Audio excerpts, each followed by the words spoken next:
नमस्कार, आप देख रहे हैं माटी की आवाज न्यूज और मैं हूं आपके साथ ज्योतिका। आइए रुक करते हैं फटाफट खबरों की ओर।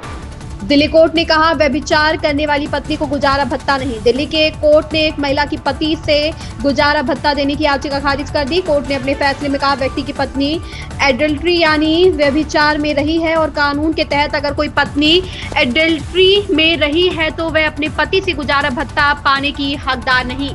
जबकि सुप्रीम कोर्ट ने 2018 के फैसले के मुताबिक पति या पत्नी का एडल्ट्री में रहना अपराध के दायरे में नहीं आता। देश भर में एसआईआर के लिए पहली बैठक 10 को आयोग ने सभी सीईओ बुलाए। देशव्यापी विशेष गहन संशोधन की तैयारी शुरू हो गई है। चुनाव आयोग ने 10 सितंबर को राज्य और केंद्र शासित प्रदेशों के मुख्य निर्वाचन अधिकारियों की बैठक बुलाई है। इसमें एसआईआर की तैयारियों को लेकर समीक्षा की जाएगी और हर राज्य से यह जानकारी ली जाएगी कि एसआईआर को लेकर उसकी कितनी तैयारी है। ऑल इंडिया एसआईआर को लेकर यह एक तरह से पहला कदम है। हालांकि चुनाव आयोग ने इसे कराने की प्रतिबद्धता पहले ही जता दी थी।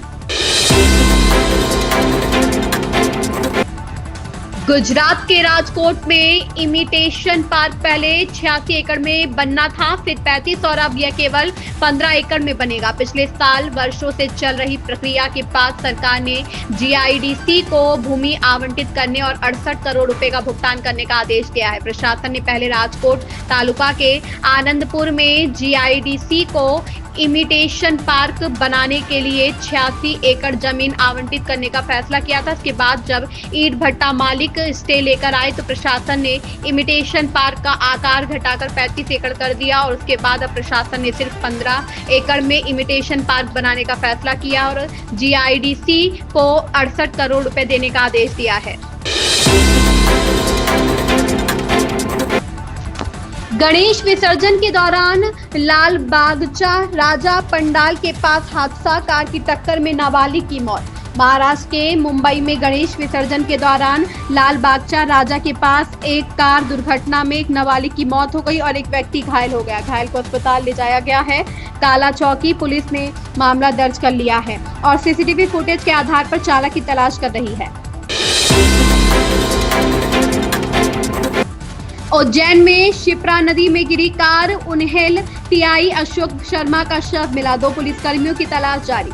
उज्जैन में शिप्रा के बड़े पुल से शनिवार रात 9:30 बजे एक कार नीचे नदी में गिर गई थी। कार में उन्हेल टीआई अशोक शर्मा, एसआई मदनलाल नीनामा और एक महिला आरक्षक आरती पाल बैठे थे। 11 घंटे चले रेस्क्यू के बाद टीआई शर्मा का शव मंगलनाथ क्षेत्र से मिला है। वहीं एसआई और महिला आरक्षक की तलाश जारी है। बिहार में हर बूथ के लिए सुरक्षा की खास प्लानिंग, तैनात होंगे 2 एयर एम्बुलेंस। बिहार में होने वाले विधानसभा चुनाव में 2 एयर एम्बुलेंस की तैनाती होगी। चुनाव के दौरान राज्य की सभी 243 सीटों पर सुरक्षा के सख्त इंतजाम किए जाएंगे। इसके तहत राज्य के सभी 90,712 बूथों पर सुरक्षा बलों की तैनाती की जाएगी। साथ ही उन बूथों पर होने वाली किसी भी अप्रिय घटना से निपटने की भी तैयारी की जाएगी। चुनावी हिंसा, नक्सली हिंसा या किसी अप्रिय वारदात को अंजाम दिए जाने पर एयर एम्बुलेंस की सहायता से घायलों को तुरंत इलाज के लिए अस्पताल पहुंचाया जाएगा। पंजाब के अजनाला में कई गांव जलमग्न, लोग हुए बेघर, डेरा डालकर रहने पर है विवश। अमृतसर में रावी नदी में आई बाढ़ ने अजनाला के गांवों में तबाही मचा दी है। घोनेवाला और गगोमाहल जैसे गांव बुरी तरह प्रभावित हुए हैं, जहां कई घर पानी में डूब गए हैं और लोगों को तिरपालों में रहने को मजबूर होना पड़ा है। बाढ़ के कारण लोगों को भारी नुकसान हुआ है, उनकी दुकानें और खेत बर्बाद हो गए हैं। पानी का इतना विकराल रूप अजनाला वासियों ने 1988 में भी नहीं देखा था, तब भी यहाँ बाढ़ आई थी। अजनाला ने गांव घोनेवाला में घर पानी में डूबे हुए हैं। शाहजहांपुर में बाढ़ के मद्देनजर पेट के 6 सेंटर बदल दिए गए हैं। पहले दिन छात्रों को सेंटर पर पहुंचने के लिए काफी परेशानियों का सामना करना पड़ा था। परेशानी को कारण ही आज परीक्षा केंद्रों को शिफ्ट कर दिया गया है। दरअसल शाहजहांपुर में पिछले कई दिनों से कई गांवों और शहर की कई कॉलोनियों को घेरी बाढ़ ने शनिवार सुबह दिल्ली लखनऊ हाईवे को भी अपनी गिरफ्त में ले लिया। राजस्थान की सिरोही के मातर माता मंदिर में बाढ़ का कहर, 290 श्रद्धालु 4 घंटे तक फंसे। शनिवार दोपहर सिरोही जिले के मातर माता मंदिर में ऐसा मंजर देखने को मिला जिसने भी देखा उसकी सांसें थम गई। धार्मिक कार्यक्रम में शामिल होने आए करीब 290 श्रद्धालु अचानक आई बाढ़ के बीच मंदिर में कैद होकर रह गए। पहाड़ी से उमड़ते पानी का बहाव इतना तेज था कि लोगों का बाहर निकलना नामुमकिन हो गया। मंदिर की सीढ़ियां पूरी तरह डूब चुकी थी और श्रद्धालु मदद की आस में इधर-उधर भाग रहे थे। आदेश मिलते ही रेस्क्यू टीम F6 के प्रभारी ओम सिंह 8 जवानों और आपदा राहत उपकरणों के साथ घटनास्थल की ओर दौड़ पड़े।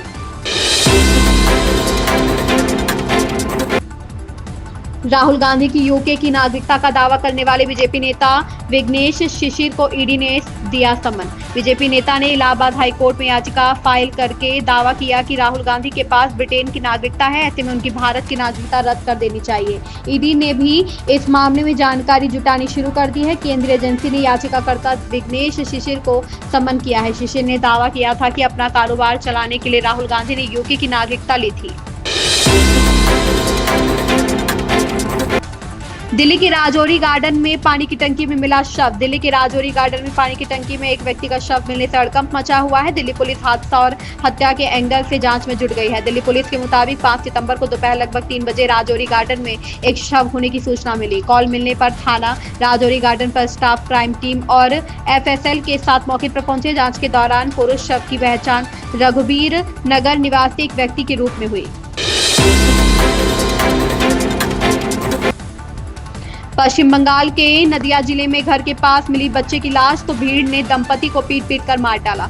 पश्चिम बंगाल में नदिया जिले के निश्चिंतापुर में शनिवार को एक बच्चे का शव पाया गया। इसके बाद हत्या के आरोपी एक दंपति की भीड़ ने पीट कर हत्या कर दी। जानकारी के मुताबिक बच्चा शुक्रवार दोपहर से ही लापता था। इसके बाद गाँव के पास एक तालाब के पास उसका शव पाया गया। पुलिस के मुताबिक बच्चे का शव एक त्रिपाल में लिपटा हुआ था। बच्चे के परिवार ने दंपति पर हत्या का आरोप लगाया। उसके बाद भीड़ ने आरोपी दंपति के घर पर हमला कर दिया। तोड़फोड़ के बाद लोगों ने उन्हें मारना शुरू कर दिया। बुरी तरह से घायल होने की वजह से दोनों की जान चली गई। इन खबरों में बस इतना ही। बने रहिए माटी की आवाज न्यूज के साथ।